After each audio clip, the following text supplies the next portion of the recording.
Wow. So yeah, as I was saying, I'm Warren, my wife Ren, likes to hide somewhat off screen. But I guess she'll show more of her face when she's speaking, possibly. Yeah. So yeah, small introduction is I guess I came from a Christian background, but my parents church hopped a lot, so I was like been in 4 churches before I went to uni. And yeah, I didn't like church until uni, for various reasons. And then after uni, I went to a place called Restore, which was great. And then after COVID and 2020 and all that bad stuff, yeah, I felt like it was finally time to listen to my wife and come to his house. My wife, who's the prophetic one, kind of felt a while ago that it was time to move on. But yeah, me being kind of stubborn was kind of like, God ain't said nothing to me. So we'll wait. But yeah, in 2020, like June time, I finally felt that leading. And yeah, so we've been here since. I guess we are partially kind of like the youth leaders at the moment, but we are like still thinking of better ways to get that off the ground. And so yeah, that is like a small background. I guess it'll probably make more sense as I start talking about the vision that I thought of. Yeah, so to start with, I guess, the main thing that I thought of when thinking about what kind of church would I like is one that goes deep and wide. You've probably heard it before. Deep in terms of like going deep with each other, going deep with God, like kind of having very strong roots in like the Bible, in relationship and like kind of friendship and kind of supporting each other, as iron sharpens iron, etc. But also wide in a sense that we're not kind of like only building ourselves up and then being kind of like an isolated church unit, like something that my last church did really well with being part of the community and kind of like sewing into the community and building fellowship, which saw a lot of people come to events and stuff like that. So I thought that was like really cool.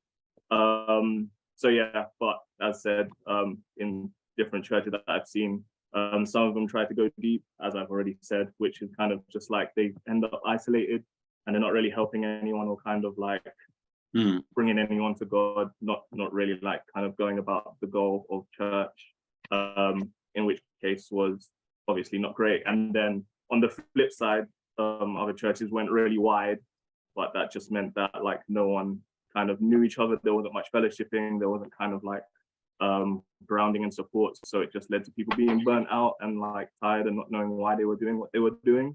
So yeah, that's kind of the first thing that I thought of, and I got through that a lot quicker than I expected to. So this might be really fast. Yeah, the second thing was a place that's accessible to all. In the case of bringing people to church, I didn't even let you introduce yourself. Oh my goodness. Okay. Okay. You can introduce yourself after. Yeah, so a place that's accessible to all. In the case of bringing people to church, obviously it would be great if the church was a place where like new people and non-Christians can come and fit in.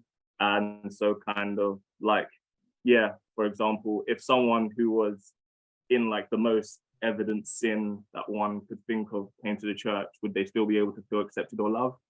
And then if there was someone who kind of, say for example, not to say that spiritual stuff is bad, definitely not, but say for example, if there was someone who wasn't at all like spiritually inclined or knew nothing about that stuff, would they still be able to kind of get something out of the service? Would they still be able to feel God's love?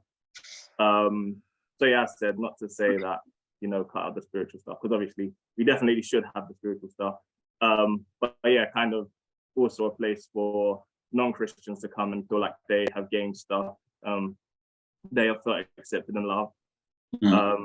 Yeah. The next thing, because obviously spiritual stuff is also necessary. Kind of a blend of spirituality and practicality in terms of you'll find that like mental health and stuff like that is really being looked at more nowadays. And well, I for one find life hard. And so yeah, you want to kind of like be able to go to the church, and while getting like obviously while feeling close to the God, and while feeling like touched by God, and while feeling his presence, you also want to be able to take that presence with you and know how to get that presence in your weekly life kind of thing, and also kind of know practically kind of how to continue thriving throughout the week. So say, for example, when you're alone and you're struggling to hear from God, or you're alone and you're stressed with the world or stuff like that, kind of what is the church kind of saying in terms of being like, we can help you here, or stuff that you might have learned for church that you could apply in a real life situation. That makes sense. The next thing is a place where the joy of the Lord abounds. So kind of in essence, I think we kind of do it pretty well. We kind of do a lot of it really well, just to say. But in terms of anyone who comes should leave feeling happier, lighter, and more hopeful than they did when they came. Say, for example, and it should really kind of show God's love and God's light and God's joy, like the joy of the Lord being our strength. Because if a non-Christian comes in and we all seem just as dreary as all the other non-Christians, then what is the point, kind of? And the final thing was something that's big on my heart. I said, from one of the churches I went to when I was a youth, I was quite weird, much to probably everyone's shock here. And so, I didn't really fit in that well. And so it was kind of like a time of like, y'all don't really like me that much, and I noticed. Kind of for the kids and the youth, I want it to be a place where it's like an active, where they get an active and personal knowledge of God and lifelong friends, and where they kind of know who they are in Christ from as early as possible. And then that way, as they get older, they have friends that they've grown with in the church to kind of continue to bounce Christianity and do Christianity with, and kind of edify each other. As said, iron sharpens iron.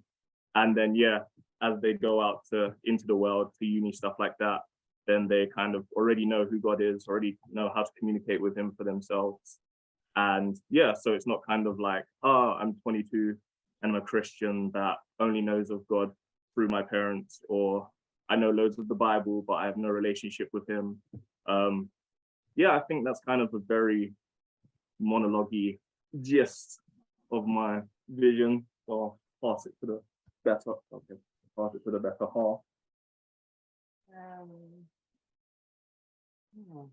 Well, I don't feel the need to mention, I guess, the fivefold. I agree with it, by the way. I'm for it. I can't be heard. You can't be. Yeah, I can't hear you too well. Oh, sorry. So I thought Pip and Ade and Pete and Anita mentioned the fivefold and very well. So I didn't think I added more to add to that, other than I'm for it. I think it's great. I guess there's many reasons why I think that.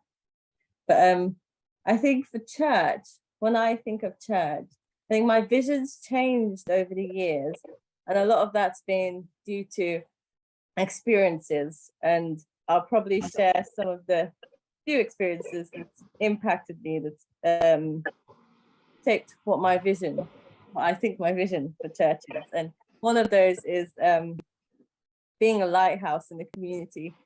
I care a lot about the community and the communities we're placed in, and walking and being alongside the brokenhearted, the poor, the elderly, and the homeless, and advocating for those who don't have a say, don't have any rights. I think, and especially for the disabled, I have a heart for the disabled, and I really want to see like a church where the disabled can come and really experience the presence of God, especially those with Down syndrome. I have a heart for those with Down syndrome in particular, because I think it's interesting. They only have like one extra pair of chromosomes, but it's interesting that people don't really see them. I know I had this thing in my head, well, why can't someone with Down syndrome or someone on the very severe side of the spectrum bring a word? I remember being in a service once, and there was this kid called Toby, and he was like on the very extreme end of the spectrum. but he was so sensitive to the Holy Spirit. Because there's a sense of purity about them, because they're kind of untouched by the things of the world. So yeah, I always had an idea of church to be a place like that. Like, and I know even that is like really hard to think of what that would look like practically, because you know, like even for the deaf to come, you know, like learning sign language, and it does mean we'll have to be trained and people have to be open. But I went to a Christian ethics conference where we looked at like what are people's views on disabilities and things like that. And there was a few people on the panel who were Christians who said that they felt Christians treated them as something they needed to fix, that they just needed to look and cast demons out of them. And I'm not saying that, of course, we want to see people healed, but can we see people as persons? So I wanted to advocate for those people who are marginalized, who are on the outside, that you don't usually see in church. That's something I'd like to see a lot. And some of those things that shaped a lot of those visions was I was in Hong Kong with Jackie Pullinger on the site. And, you know, one of my favorite things was every night we'd have like a testimony night, and we'd have all these people who came off heroin and really hard drugs share about how Jesus transformed their life and how they really found a home in the church.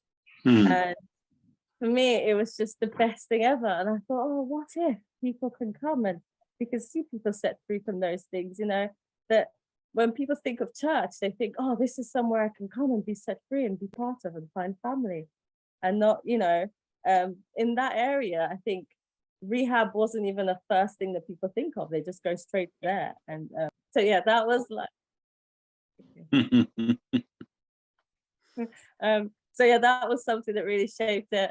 Another thing that being part of the church community in Loughton, there's different events that go on for the youth, and like, you know, they put on events for teenagers and things like that, where teenagers can come, get help, talk. And there's a thing called Night to Shine, where they just honor those with Down syndrome and things like that. I'm kind of rambling because I don't know what that would look like practically, but I really care about having a thriving church is great, but also a church that serves the community and is thriving within the community, and it's not just taking but pouring out. And yeah, a place where people can really come from any walk of life, really. But yeah, that's it really.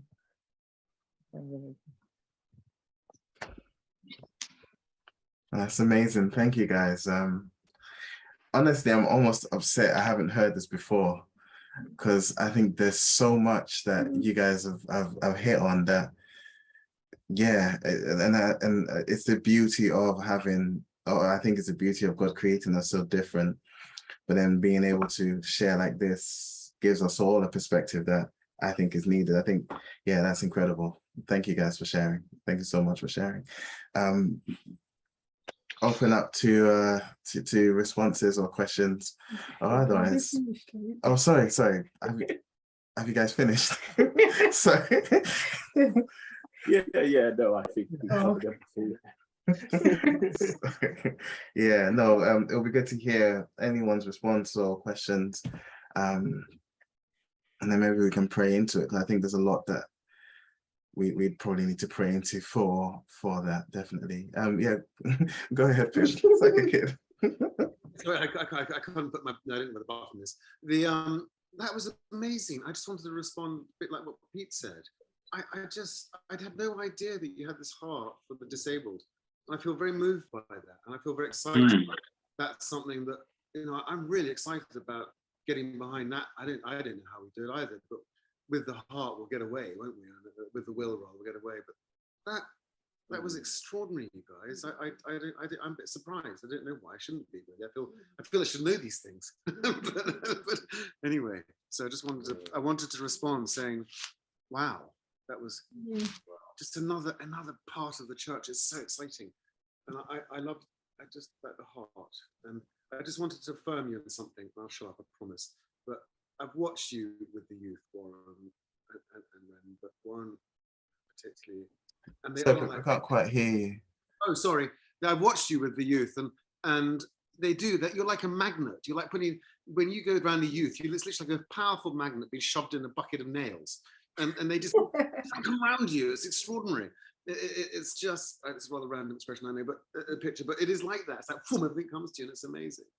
And I also just want to say, when we know your heart, and it's like, wow, that's just yet another dimension I haven't seen of you and your heart in there. And I feel a bit sad I didn't know that, but that's what these sort of evenings are about, aren't they? So I'm really touched by both of you personally. Anyway, I'll shut up, sorry. No, it's good. Yeah, I agree with you.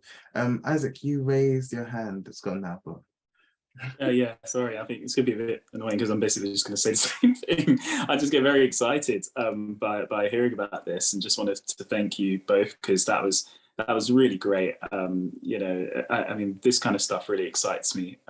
Yeah, getting out into the community and just finding ways of really just blessing everyone around us. You know, not just you know, existing, but actually serving as well. So yeah, thank you for that. It was just yeah, just exciting to hear you guys, basically.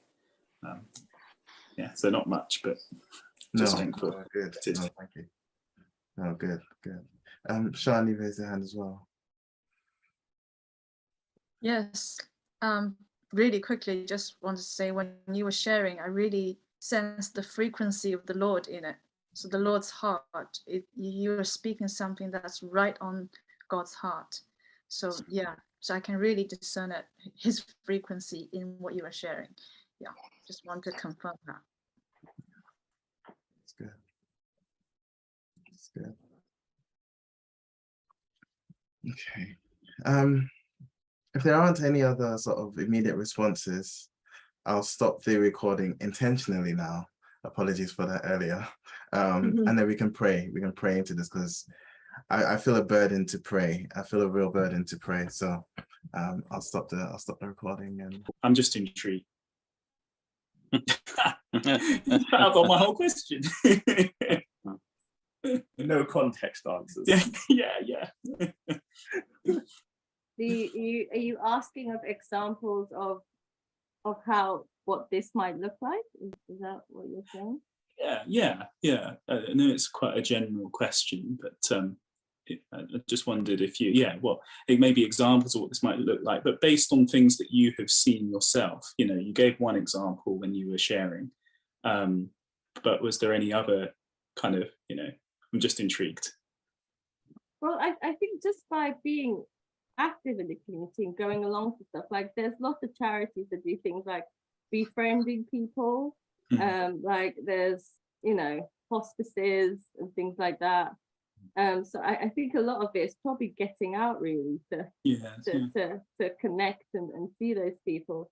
I think even there was a Sunday where a lady brought a guy, and she left earlier because I think it was too overwhelming for him. I think he had something. But even that, I thought even things like that is a great opportunity, like when they come to like connect with them.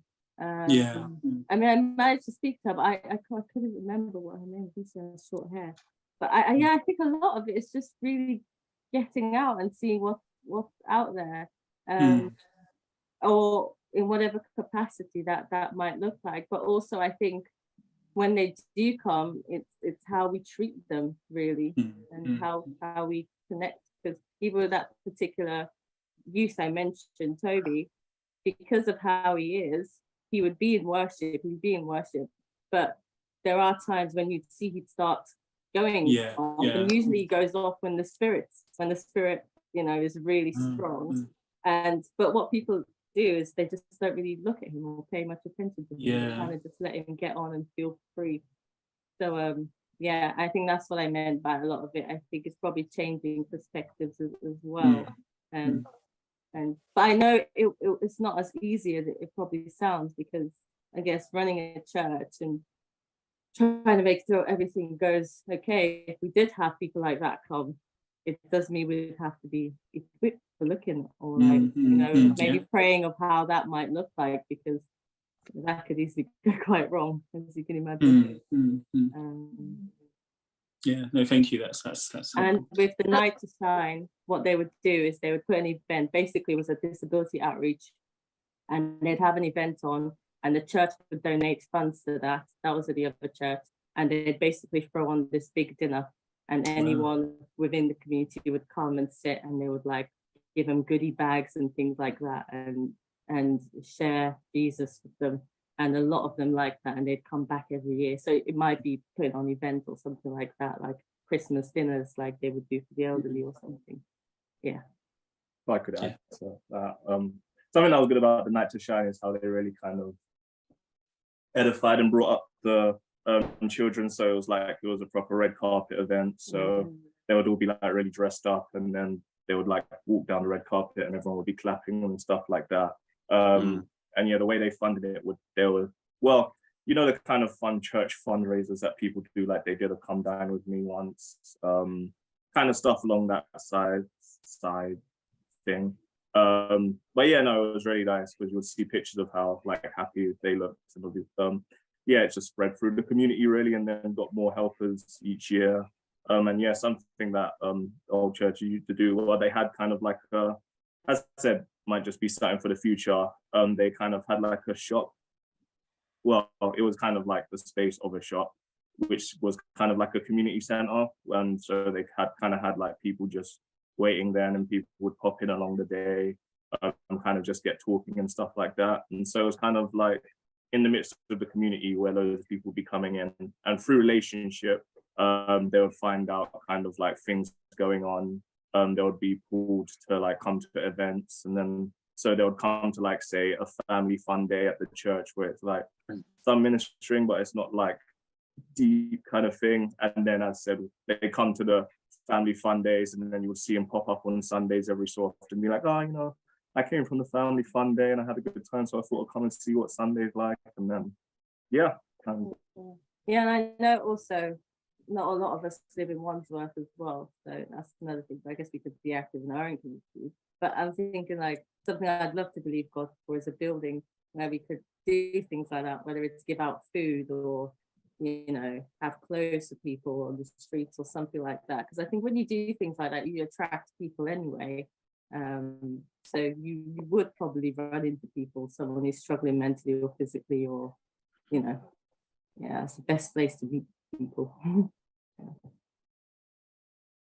That's it. I just wanted to add that the Down syndrome issue is really a huge one, because just working at Christian Concern as well, I saw that there was a huge push, well, there still is a huge push towards abortion when women are carrying children with Down syndrome. In fact, it's kind of assumed that if your baby is diagnosed in the womb with Down syndrome, you will abort. And that's really sad. So we're seeing the population is a lot smaller now than it would have been otherwise. And I suppose how great would it be if we could sort of just kind of confirm the humanity of people with Down syndrome, and even reaching out to moms that might feel like actually everyone around them just wants them to have an abortion, people in their families, their doctors, and how can we even go as far as actually providing support? I know it's a very long-term thing, but it's because it just seems like these children that can bring so much and have so much to offer, their life is just being terminated before it's even begun, which is really, really sad. So that's just another dimension that would be interesting to explore, I think. Yeah, that's really good, Eleanor, because this is actually something I wrote about, because with the advancement of like certain scientific techniques, it does mean they can pick up a lot of genetic conditions a lot quicker, or very early on in the pregnancy, which means the parents then have a choice whether they'd like to. And for example, this is something that really upsets me. A normal baby, I think the termination point is up to 20 weeks, whereas a Down syndrome baby or someone with Edwards, basically anyone in the trisomy area, which is anyone with more chromosomes, can be terminated up to any point up until birth. So even there's things like that, like this is what I'm saying, we need like voices and for those who are marginalized, because there is an agenda that is trying to basically create what looks perfect, I guess, and a lot of those things are kind of going being gotten away with, basically. And yeah, so that, yeah. Don't get me started. I need to stop. It's good. And also, just to make a point, a vision is a long-term thing. So what you said, Eleanor, is even though it might be something in the future, that's where a vision starts. In the future, I want to do this. How do we start now? Well, we can start doing this. Maybe we somehow get to an old people's home and get people in, or I don't know. It might be rather sort of macabre, but I think we need a plan. If we start now, if we have a vision, that is a future thing. And if we've got something passionate. Anyway, sorry, I don't speak. But don't think long-term thing. Visions are long-term. Yeah, I think Ian wanted to say something as well. I think what Ren shared is incredibly important. I remember seeing the quadriplegic woman come into the church, and I went up to her and said, "How can I pray? What would you like me to pray about?" Well, she burst into tears. She said, "You're the first person that isn't trying to get me out of the wheelchair." And I went, "What?" She said, "Everyone, whenever I come to church, everyone's praying over me, trying to get me to stand. And you're the first person that actually asked me what I would like prayer for. And thank you. I'd actually love prayer, that I'd be a better Christian, and some of my heart issues would be actually sorted." Amen.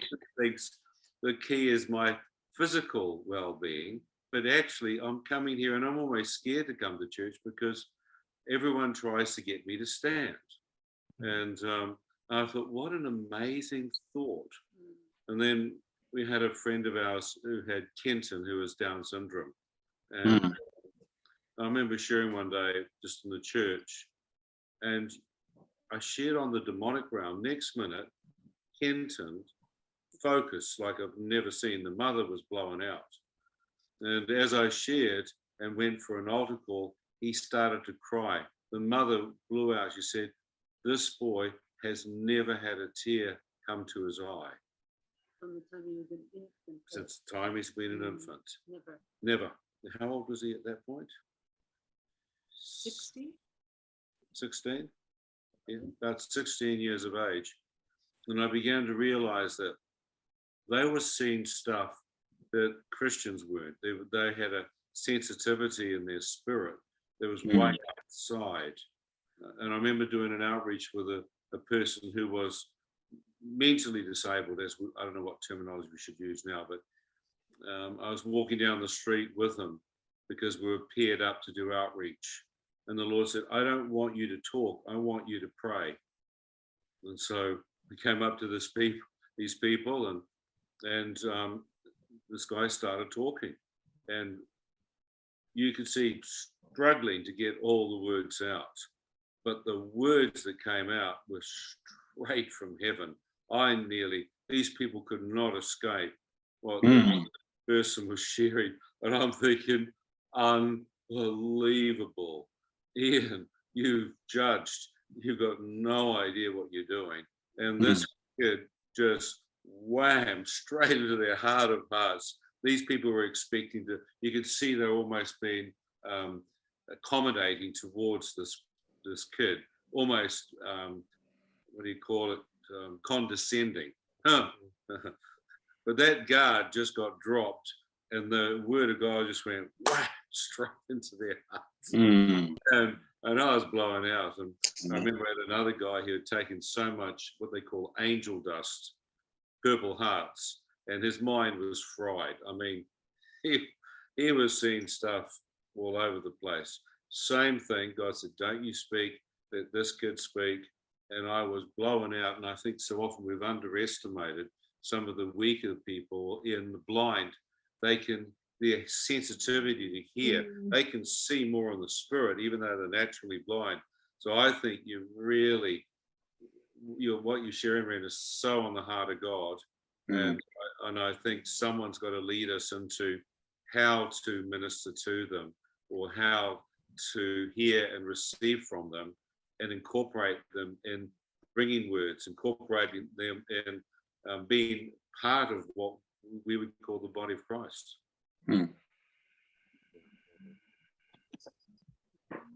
well done. It was just amazing what you shared. Oh, that's yeah, it's an incredible perspective. Anita and I were just saying we knew nothing of this, and I hadn't even considered it. You know, it's almost something you take for granted. But again, thank you so much. Thank you so much, both of you, for sharing. Yeah, shall we jump into prayer? We've still got about 20 minutes. Shall we jump into prayer? I'm gonna wait for Isaac to make sure that they're cool. Just in case there's something you want to say. No, I'm joking.